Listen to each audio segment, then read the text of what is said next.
In this video, we'll be talking about straight razor shaving and the use of traditional straight razors. So, if you went to a barbershop 100 years ago, part of what you were paying for as a patron of that barbershop was the barber's ability to maintain a functional edge on a traditional straight razor. Here you see my cachet of straight razors, most of which I've purchased from estate sales. I've actually sold a lot of the ones I've purchased over the years, and I regret that to some extent now because I finally learned after about 38 years of hair cutting. I got my license in about the year 2002. I had gone to barber college previously in about 1993, but didn't finish. So somewhere around 2002, I finished barber college and got a license. But in barber college, they trained us to some degree. Actually, when I look back on it, I feel like it was not much training at all in the aggregate. Never really cut in the 2,000 hours of barbering.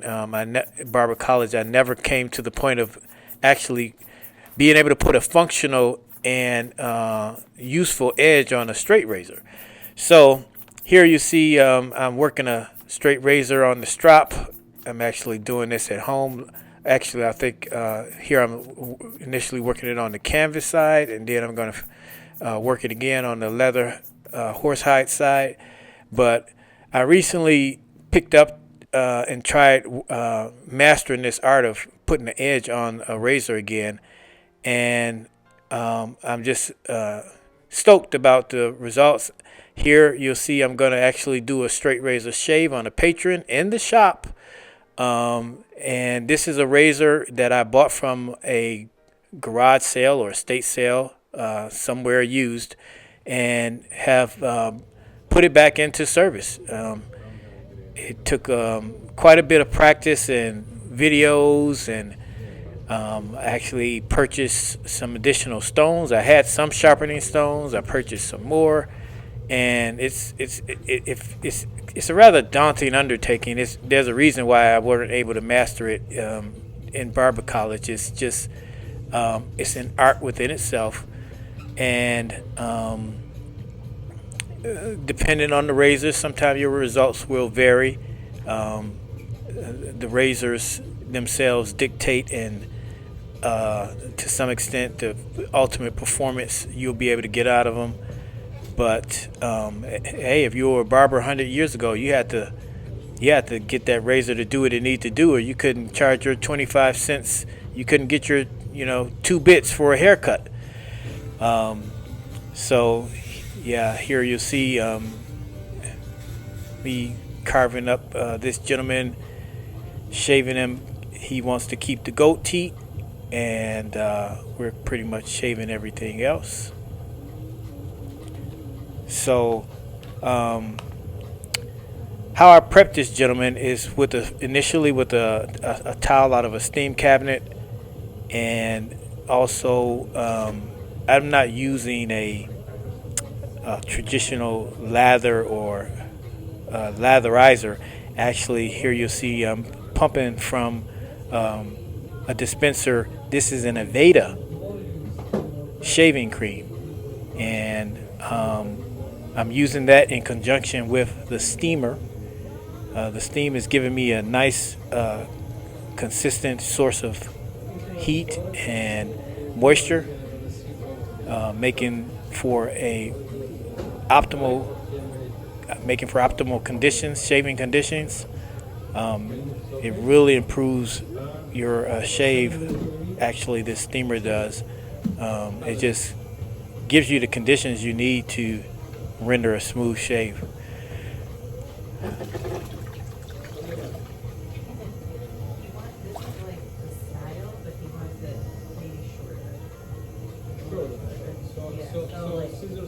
So a little bit of history on me. I've been cutting hair for about 38 years. I started when I was a kid, long before barber college.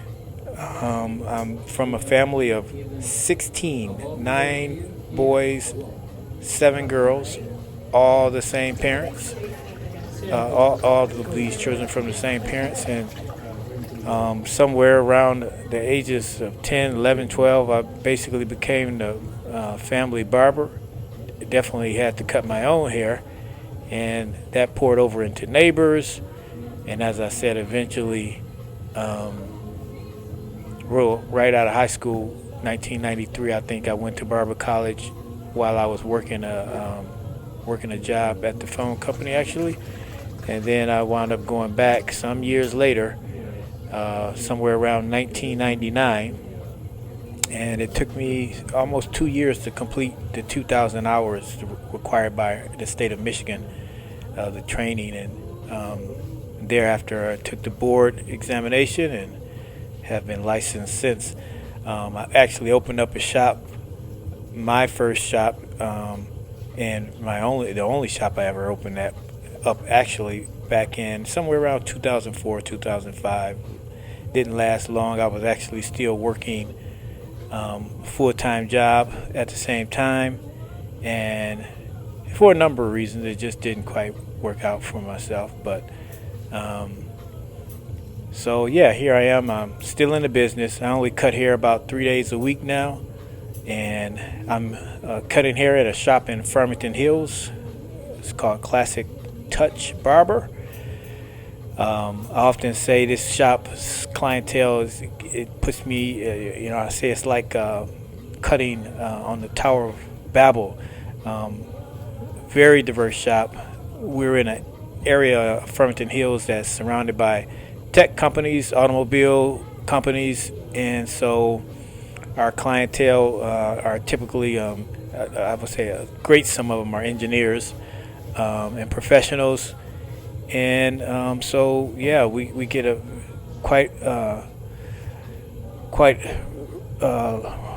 broad spectrum of patrons whose hairs are very different and vary from patron to patron, from the straightest varieties to extra curly. And actually like that. Actually, it creates it gives me different medium to work with and express my artistic take on haircutting in a range of hair textures. So yeah, bringing this straight razor to a point of utility and functionality for me was a quantum leap actually. So I'm able to basically rotate between about 8 traditional straight razors. I also still have in my tool setup, where among my tools rather, the injector razors. I have several varieties. My favorite and most utilized is the feather. I actually have 2 variations of the injector straight razors by Feather, and yeah, they also produce, their blades are smooth and very shave friendly. But I was looking to put myself in a position where I am not needing to always buy replaceable straight razors. I just wanted to challenge myself. Many might not find it worth the investment of time and effort to overcoming that learning curve and getting to a point where you can actually get a traditional straight razor to perform for you as a professional. But I think it was worth it, and it's quite satisfying to go into the shop and use tools that you have brought to a point of refinement and functionality. It just connects you to the old world of the trade. Gives you some sense of what barbers, what mastery and what skill level they had to have some hundred years or so ago. So again, with the products I'm using today, our shop is basically an Aveda shop. Our product line is Aveda based, and so in addition to the Aveda shave cream, I'm using an Aveda cleanser and also an Aveda toner. Look in the description section. I'll try and itemize those and cite exactly those products that I'm using by Aveda.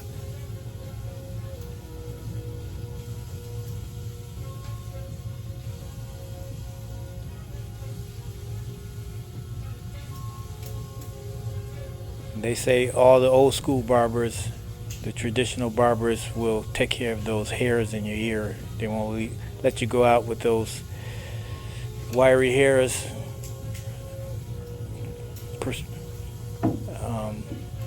Yeah, hanging out your ear.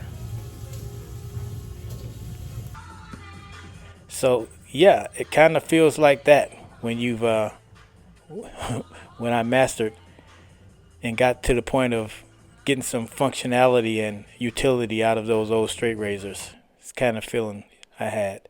So here, when I'm done with the straight razor, I typically sanitize it with or sterilize it with alcohol and freshen the blade back up on the leather strop. I have several of these strops out, and most of them I found at estate sales, garage sales, what have you. But I still have the one, I believe I still have the one from school.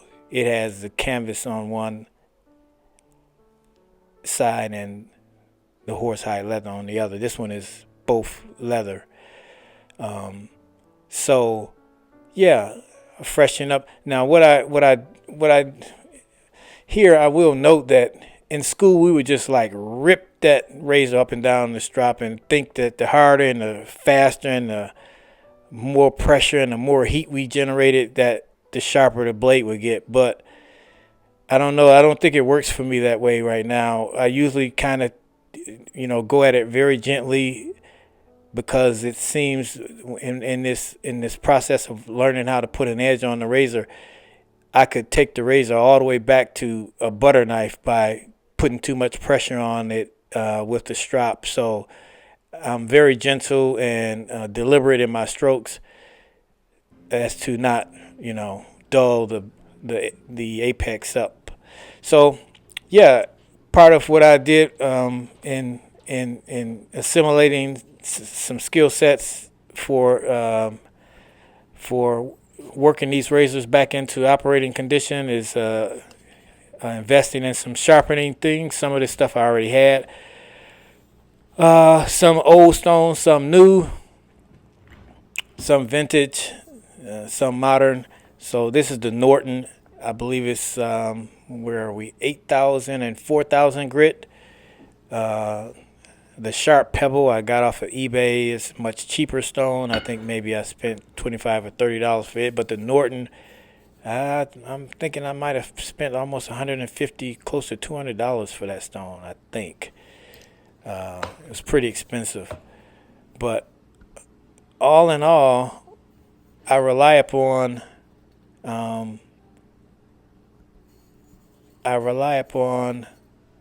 this stone here coming up.